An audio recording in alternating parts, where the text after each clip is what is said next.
Paper leak उद्योग चल रहा है, पेपर लीक उद्योग। नमस्कार, मैं हूं त्रिपाठी ज्ञानेंद्र और आप देख रहे हैं पूर्वांचल टुडे लाइव।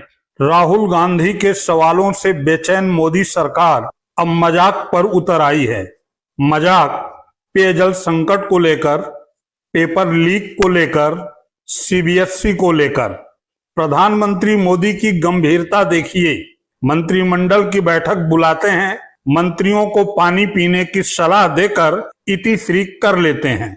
मोदी के इस ज्ञान से दो बात बिल्कुल साफ हो जाती है कि मोदी जी के मंत्री मोदी जी को गंभीरता से नहीं लेते हैं। गंभीरता से लेते तो एक दिन पहले ही जनता के नाम लिखे गए मोदी जी के पोस्ट को पढ़कर पानी पीने लगते, लेकिन उन्होंने मोदी जी की इस पोस्ट को गंभीरता से नहीं लिया और मोदी जी को अलग से बैठक बुलाकर खुद के मंत्रियों को पानी पीने पर ज्ञान देना पड़ा।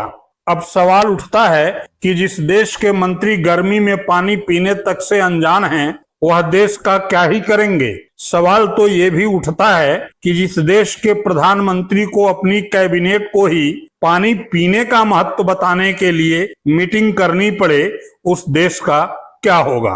और तो और देश का मीडिया इसे ब्रेकिंग और सनसनी बता रहा है कि देश के प्रधानमंत्री ने अपने मंत्रियों को पानी पीने की सलाह दी। और बड़ी खबर आपको यहाँ पर बता दें, कैबिनेट बैठक में पीएम मोदी की मंत्रियों को यहाँ पर सलाह है, जहां सूत्र बता रहे हैं कि गर्मी पर पीएम मोदी की मंत्रियों को सलाह यहाँ पर दी गई। यहाँ मंत्रियों को ज्यादा पानी पीने की सलाह दी गई है। इसके अलावा मंत्रियों को हाइड्रेट रहने के लिए सलाह भी यहाँ पर दी गई है। देखिए, पूरी कैबिनेट बैठक यहाँ पर हुई और जिस तरीके से लगातार भीषण गर्मी का प्रकोप पूरे उत्तर भारत में यहाँ पर जारी है, उसको लेकर सीधे सीधे सलाह यहाँ पर दी गई है प्रधानमंत्री की ओर से कि हाइड्रेटेड रहें, ज्यादा से ज्यादा पानी पिएं, क्योंकि प्रधानमंत्री की कैबिनेट बैठक से लेकर मीडिया के न्यूज रूम तक मजाक ही मजाक, और वह भी आपके टैक्स के पैसे पर। मजाक का चरमोत्कर्ष देखिए।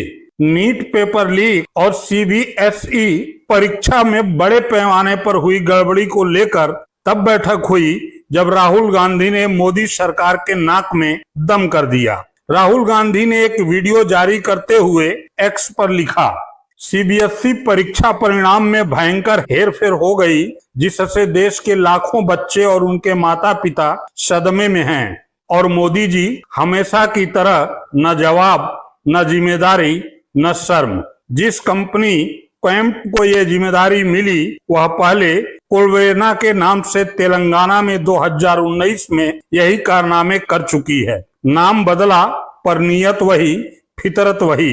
इतिहास सबको पता था, फिर भी ठेका दिया गया। ऐसी कंपनी के हाथ में 18.5 लाख बच्चों का भविष्य सौंप दिया गया और किसी को कोई फर्क नहीं पड़ा। यह गलती नहीं, यह सोचा समझा षड्यंत्र है। राहुल गांधी ने मोदी सरकार से मांग की कि इस पूरे घोटाले के असली दोषियों को सामने लाने के लिए स्वतंत्र न्यायिक जांच और एसआईटी का गठन तत्काल किया जाए। राहुल गांधी ने जेनजी से भी ये अपील की कि सीबीएसई के जेनजी साथियों, आपकी मेहनत, आपका भविष्य कोई चुरा नहीं पाएगा। हम इस साजिश की तह तक जाएंगे और इस भ्रष्टाचार को जड़ से उखाड़ फेंकेंगे। राहुल गांधी की इस वीडियो के बाद मोदी सरकार जेनजी अटैक से डरी। नीट पेपर लीक से लेकर सीबीएसई परीक्षा में हुई गड़बड़ियों तक पर बैठक करने को तैयार हुई, लेकिन ये बैठक हुई कहाँ? उस राजनाथ सिंह के घर पर, जो खचाखच भरी प्रेस कॉन्फ्रेंस में कह चुके हैं कि मोदी सरकार में मंत्रियों के इस्तीफे नहीं होते, चाहे जो भी हो जाए। और हुआ भी वही। शिक्षा मंत्री धर्मेंद्र प्रधान ने बैठक से निकलकर प्रेस के सामने ही सभी गड़बड़ियों की जिम्मेदारी तो ले ली, लेकिन इस्तीफा नहीं दिया।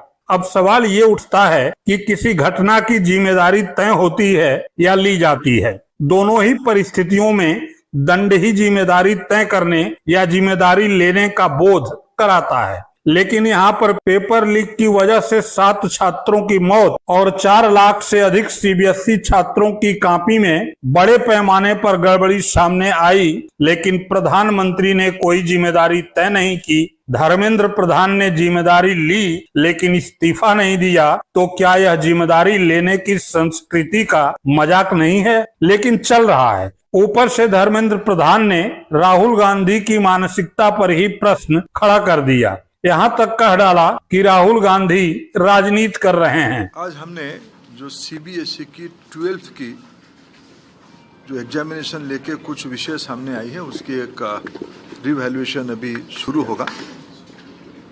17 लाख विद्यार्थी परीक्षा दिए थे, उनमें से हर एक की जो कॉपी उन्होंने आंसर किया है इससे 98 लाख कॉपी पे उनकी उत्तर सुरक्षित है। 98 लाख कॉपी यानी एक एक कॉपी में 40 पेजेस है। लगभग 40 करोड़ स्कैन कॉपी, जिसके ऊपर पहली बार सीबीएसई ने इवैल्यूएशन प्रोसेस किया, वो इससे उसको कहा। उसमें कुछ विसंगति ध्यान में आ रही है, इसको मैं दायित्व लेता हूँ, उसको ऐसे ठीक करा जाएगा, उसके उपाय निकाला जाएगा। उस काम पे हम सब लोग जुटे हैं। हम एक भी विद्यार्थी की अनआंसर्ड क्वारी को, कोई उनकी मन की जिज्ञासा को हम असमाधित नहीं छोड़ेंगे। नियम और प्रक्रिया को दरकिनार करके कॉन्ट्रैक्ट दिया गया और वो न्यायिक जांच और एसआईटी के गठन की मांग करके भी लगाता वही बात। देखिए, इसके बारे में कल सीबीएसई ने अपने जिम्मेवारी के साथ अपना उत्तर दिया है। भारत सरकार की जो प्रोक्योरमेंट पॉलिसी है उसी के तहत उन्होंने किया है। उसके ऊपर मैं आश्वस्त करता हूँ, अगर ऐसे कुछ गड़बड़ी हुई होगी तो किसी को हम स्पेयर नहीं करेंगे। लेकिन बात रहा राहुल गांधी जी की। राहुल गांधी जी एक अलग मानसिकता में पहुंच चुके हैं। निरंतर चुनाव हारने के कारण वो फ्रस्ट्रेशन में जा चुके हैं। उन्होंने एसआईआर को विरोध किया, उन्होंने ईवीएम को विरोध करते थे, उन्होंने डिजिटल इंडिया को विरोध किया। भारत की वैज्ञानिक प्रगति के साथ तो नहीं है। मैं जब खुद इस विसंगति का, इस अव्यवस्था का सरकार की ओर से दायित्व लेता हूं और उनको अनुरोध करता हूं, उनकी कोई भी बयान इस समय में, मैं पहले भी कभी कहा था कि ये राजनीति के समय नहीं है। धर्मेंद्र प्रधान जी, अगर राहुल गांधी 40 लाख से अधिक छात्रों की उम्मीद को जिंदा रखते हुए उनको न्याय दिलाने के लिए मोदी सरकार पर दबाव बनाकर राजनीति कर रहे हैं, तो राजस्थान में खुले मंच से ये जो मोदी जी पेपर लीक के मुद्दे पर पेपर लीक उद्योग का जाप करते हुए वोट मांग रहे हैं, यह क्या मोदी जी भगवत भजन कर रहे हैं? पेपर लीक उद्योग चल रहा है, पेपर लीक उद्योग।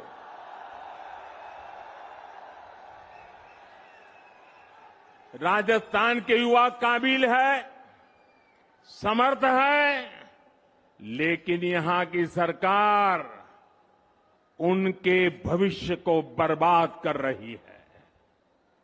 यहां सत्ताधारी दल के लोगों पर ही पेपर लीक माफिया होने का आरोप लग रहा है।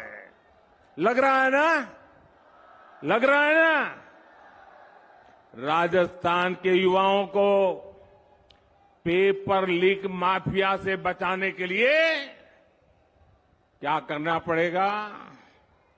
कांग्रेस को हटाना ही होगा। खैर, राहुल गांधी रुकने वाले नहीं हैं। राहुल गांधी ने एक्स पर पोस्ट लिखकर शिक्षा मंत्री धर्मेंद्र प्रधान पर पलटवार किया है। राहुल गांधी ने कहा है कि उन पर की जा रही व्यक्तिगत टिप्पणियां उन्हें 18.5 लाख बच्चों के लिए जवाब मांगने से रोक नहीं सकती। राहुल गांधी ने धर्मेंद्र प्रधान से पूछा है कि यह कॉन्ट्रैक्ट क्वेम्ट नामक कंपनी को क्यों दिया गया, जो अपने पुराने नाम ग्लोबारेना के तहत पहले से ही विवादों में घिरी रही है। राहुल गांधी ने सवाल किया कि यह किसके आदेश पर किया गया और कंपनी की कोई बैकग्राउंड जांच क्यों नहीं की गई। राहुल गांधी ने आरोप लगाया कि बैकग्राउंड चेक न करना या जानकर भी आगे बढ़ना केंद्रीय मंत्री की संलिप्तता को दर्शाता है।